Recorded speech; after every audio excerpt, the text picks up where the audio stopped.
Hello and good evening, class. Today I'll be introducing a respected and esteemed professional from the Philadelphia, Mr. Larry Spring, a CPA. He is a graduate of the prestigious Tulane University in Louisiana, who owns his own accounting firm, Achievement Consulting Services, right here in Miami for 3 years.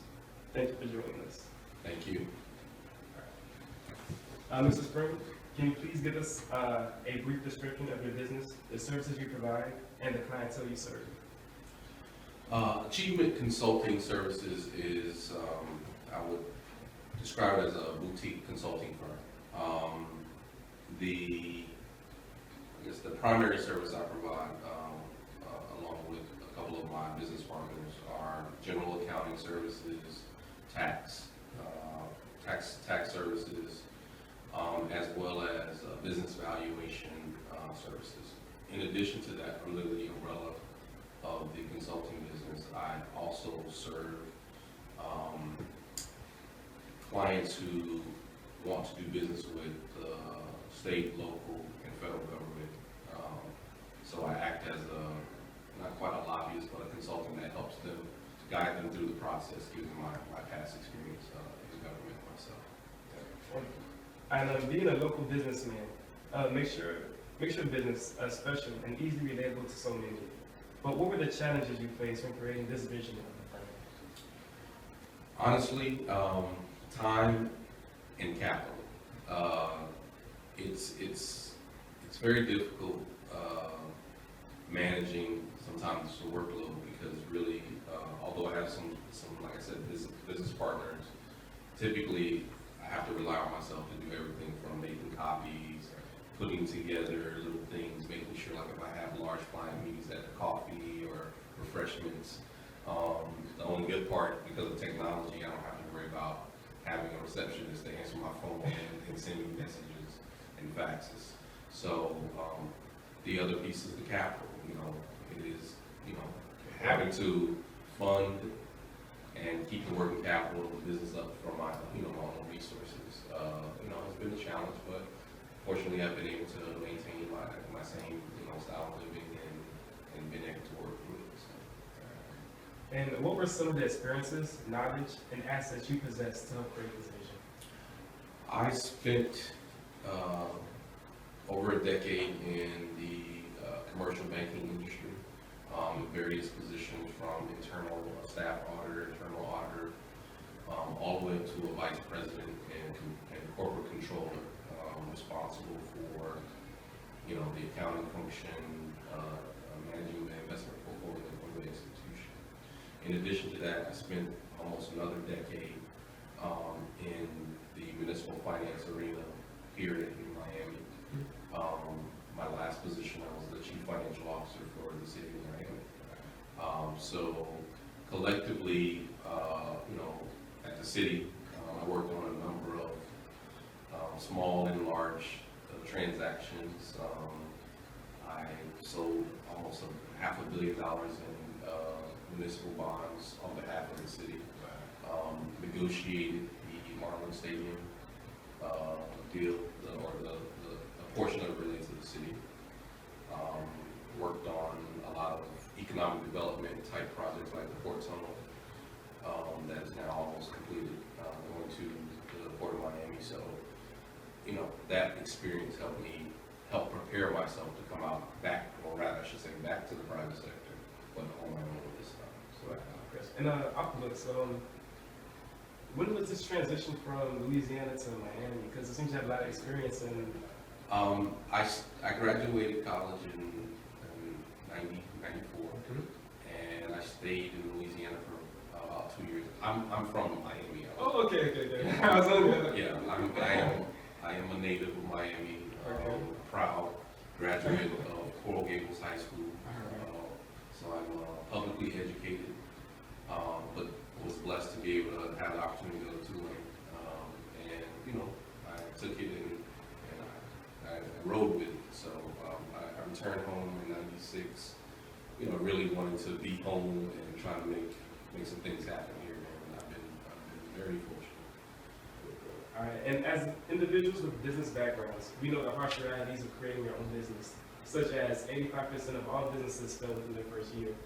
As an entrepreneur who has beaten the odds, can you tell us which year was most challenging for you, or can that even be determined? I'm gonna say it's still up in the air right now. Alright. Although I will tell you that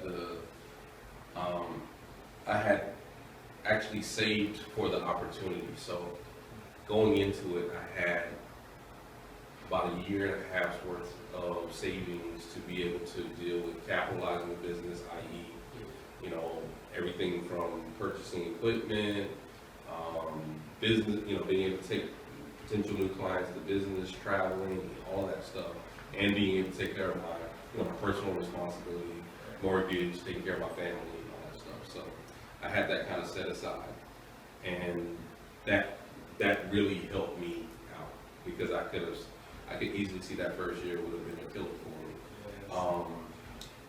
You know, the other thing is, you know, the thing about being on your own is you got to collect. You know, it's easy to meet people and people need help with their businesses and things of that nature, but getting them to pay you on time, particularly in this economy, is difficult. So sometimes, you know, I have to change my approach to solving that issue, i.e., get some upfront money or a deposit or retainer before we start an engagement. And then make sure I have someone that comes in and helps me with my billing every month. So every month it goes out, and then I use other technology tools. I have I have the PayPal Diamond, so I can, you know, I don't have any money. Okay, don't get too much into that. That's a follow-up question. So let's say that for now. All right. Tenacity despite failure, calculated risk taker, opportunist. Do these characteristics describe you?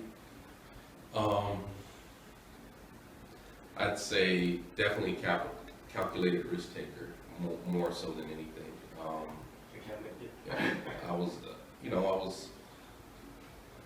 I took a reluctant risk, if you will. It was time for me to not work for someone else. The time had come, and there were forces happening in my personal growth that put me there. So it was just time, and I made the leap. All right. And how did you get started in this business?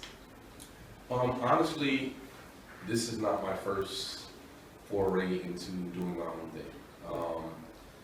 Like many other folks that work in corporate America, I started doing things on the side in my own time. So I was able to start building a bit of a base before completely jumping out on my own. Okay, I'd be remiss if I didn't mention too, Daryl Sharpton, who is also a CPA here in Miami, is the owner and founder of one of the largest African-American owned CPA firms in southeastern United States, and pillar of this community, actually the chairman of the Public Health Trust Board right now.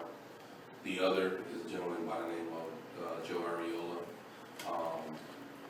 actually technically now retired, but owned a printing business here in Miami for a number of years and sold it for a very large sum of money some years back.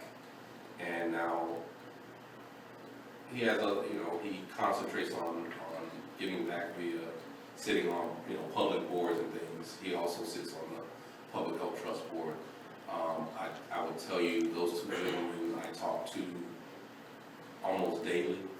When I'm not feeling in the right space, I call them, get encouragement. When I have a deal that's a little difficult, I call them to see how I should approach it. And I would say that even someone like myself who's over 40 years old, you still need a mentor, pretty much through every part of life. The funny thing about those two gentlemen, even though we focus on business, a lot of what they tell me is about focusing on my family, and the other stuff will kind of take care of itself. Yes. So, having that mentor is definitely paramount. It's been one of the keys to my success. All right, now where do you see your company in the next year? I actually see it in a very great space. I am just recently me and a business partner were seeking to cities here in Miami. The item was approved last Thursday, Oh, wow. so we have one more, got a negotiated development deal, but that is a multi-million-dollar transaction. We'll have, we're gonna develop the property, but that will absolutely take my business and put it in a space, a financial space, that will probably take care of me for the next 4 or 5 years. Awesome, awesome. And where do you see your company in the next 5 years? My goal for achievement is to be a company that grosses at least 7 figures annually. But I want to continue. I don't know right now today, and I don't know where my path will lead. I still want to keep it a boutique firm. I can see myself bringing on additional partners. In fact, I've had some conversations about expanding with a couple of folks, and we're framing it out right now. But definitely, I want to keep the brand. It's a brand that I have had for Achievement is a brand that I've had for now 8 or 9 years, going through all of those other business ventures, and has landed me here in the spot. So it's definitely my baby, and I want to see it grow. And I want to see it at a point where I can not be here every day or be the sole provider of service and have to go, court the client, do the contract, do the billing, and be, have it be a place where I can literally have employees, take care of things that come in, do business development, work on the things that I want to work on, and then perhaps take a few months off a year and enjoy my family and the spoils of my work. All right. And for our final question of the day, what advice would you give to future entrepreneurs? Have a plan. Believe in yourself, despite what anyone says, including your mentors. Sometimes, they want to treat you. They may have a father-son dynamic or a little big brother, little brother dynamic, and they want to see you do well. And they may not be ready, like your mom. She doesn't want to see you take too many risks, but she believes in you.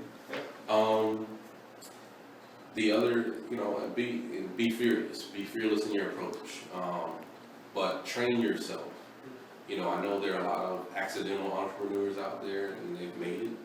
But if you, like me, I guess, because of my training from the 8th grade till now, was to take calculated risk. And so I truly prepared myself to be here in this position. And know when to say when. It definitely was a time, the time came where I knew,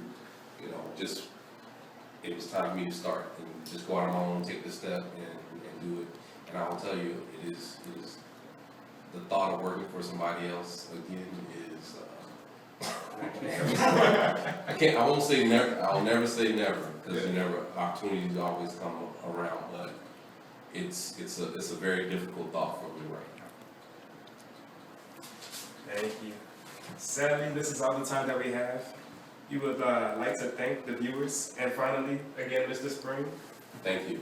No problem. For the opportunity of this interview. We would like to leave with a final quote to ponder on. The further back you look, the more forward you can see. Winston Churchill. Something we can all learn from. Good night.